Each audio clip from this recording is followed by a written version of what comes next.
أتانا رحمة رمضان، أتاك الروح والريحان، لتختم فيه إخلاصا وتحضن صفحة القرآن.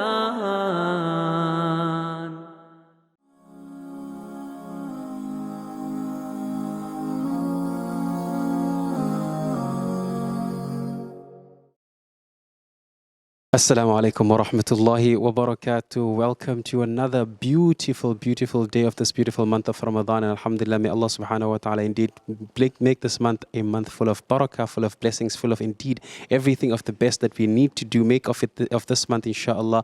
And alhamdulillah, we're not at the masjid this time, alhamdulillah, but we are at the RAUF Center, and we're going to be speaking to some of them. And inshallah, we're going to speak to Mr. Ibrahim as well, who is in charge of this place, he's on the field, he's on the ground, and always knows what to do, inshallah. And also, let's not forget to thank our sponsor for this segment, which is Checkstar. And alhamdulillah, for those of you that are not on DSTV, you can download the app on Google Play Store, and inshallah, you can catch us live every single day during the Iftar and the other programs and other shows that you want to watch during on Hilaal as well, inshallah. Mr. Ibrahim, assalamu alaikum wa rahmatullahi wa barakatuh. Wa alaikum salam to you and all the listeners out there. I mean, Jazakallah so much for taking the time to join us.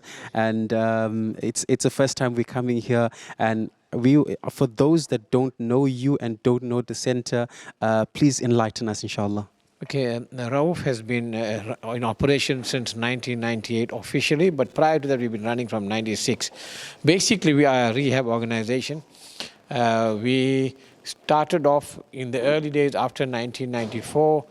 We saw that substance abuse was becoming a major problem, and today if you look around, there are various organizations doing various different things. When it comes to substance abuse, we have a huge problem and we don't have much that we can offer to the people that I need.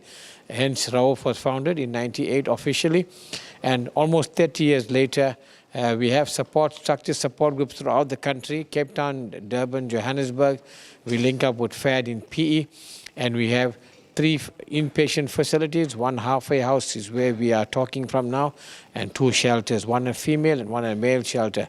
Alhamdulillah, we've been, well, over the years we've had thousands of recoveries coming through our program, and as we know, substance abuse has become a pandemic in this country. It's a scourge, it's a huge problem, and we are quite busy actually, unfortunately, with this huge pandemic that we are sitting with. Alhamdulillah, this is also, ourselves in Durban, we following this small hadith, اغتنموا خمسا قبل خمس, 5 before 5. And this is also your youth before your old age, and your health before your illness, and your free time before your work. So this is part of that time where we introspect and look at ourselves, rehabilitate ourselves, not just the substance, but inshallah, rehabilitate ourselves spiritually. And this is the month of Ramadan where we get that platform to use as well. And alhamdulillah, I see many of the students, or I would say the guys in the program behind me, and alhamdulillah, many of them, I would say I know them very well. They're friends of mine, and alhamdulillah, may Allah subhanahu wa ta'ala grant them all the best, inshallah, and may Allah subhanahu wa ta'ala grant them barakah, and inshallah get them out of the system and make sure they are 100% clean and walking out with a smile. And alhamdulillah, I want to know from you what connects you personally to this particular substance rehabilitation, and what does it take from you, and how does it, your resources, what does it take from you to get it together? Okay, basically, as Muslims and as concerned Muslims in our beautiful country, when you look at the challenges that we are faced, and alhamdulillah, as a Muslim community, we have a lot of assistance, a lot of help available for various challenges that we are faced with. And we've been involved in various other activities.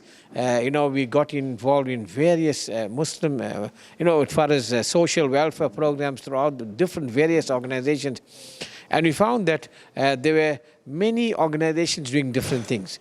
And what really connected us to this kind of thing is when we found that through our welfare-related work, we found that when it came to substance abuse, we are losing a lot of people to other faiths because other organizations were working full steam ahead, and we as a Muslim community, we just ignore these people that have fallen by the wayside for them to be taken by other organizations, and they're losing their imans. Hence, we have a lot of Muslims that have lost their imans because of substance abuse, and there wasn't any help available. So we have created this safety net and what makes us, what connects me personally is that you take somebody off the streets, you take somebody that's downtrodden, somebody that nobody wants, somebody that's lost his way. You bring him back on the path. He gets back on the Quran. He's a hifz al-Quran. He could be a Qari. He could be an alim, that has lost his way. It could be some ordinary person.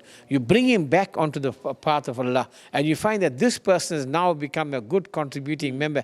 This is what gives us the sense of joy and happiness to see that these people have now, just where they were ignored, had there not been that opportunity for them, we would have lost them, and who knows what could have happened.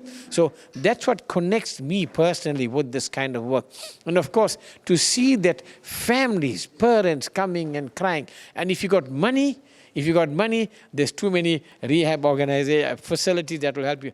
We are focusing more on the ones that don't have the means, that don't have the help available, and we want to offer them the best program you could ever get. That is why we have about 16 or 18 support groups throughout the country. We want to make it affordable, where you don't need money, you come there, you get the help you need. And we want to make it such that anybody and everybody is given that opportunity to get the help that they need and they deserve.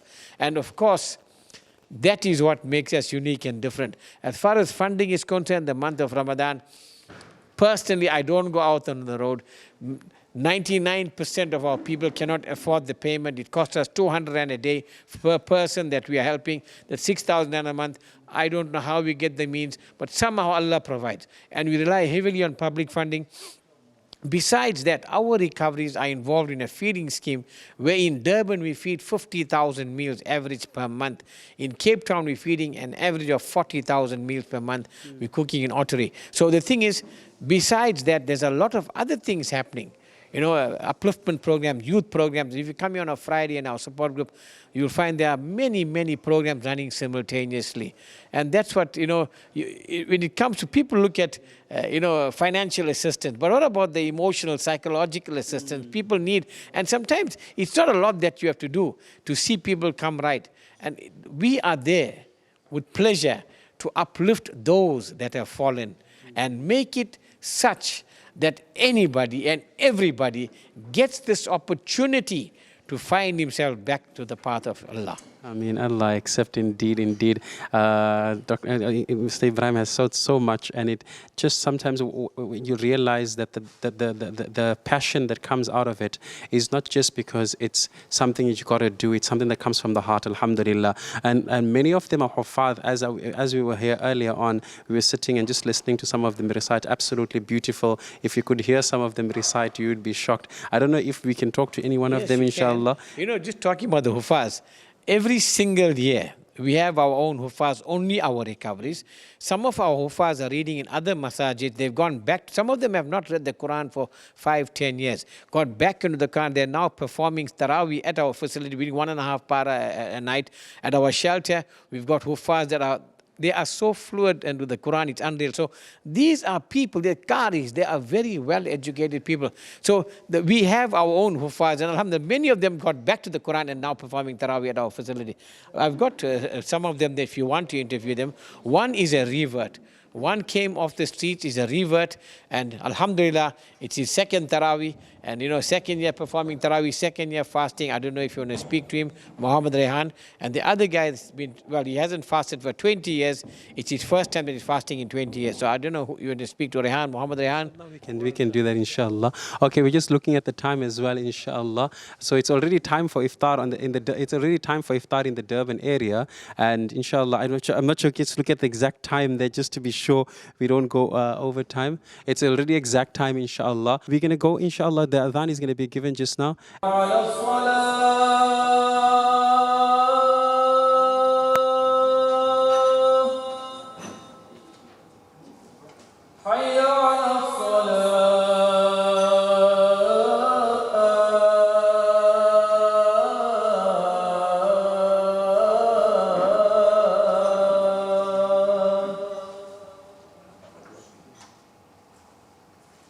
حي على الفلاح.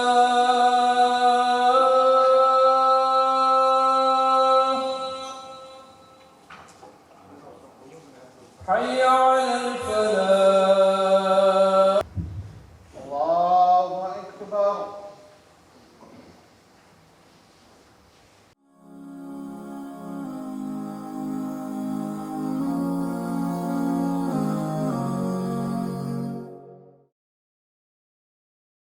أتانا رحمة رمضان، أتاك الروح والريحان، لتختم فيه إخلاصا وتحضن صفحة القرآن.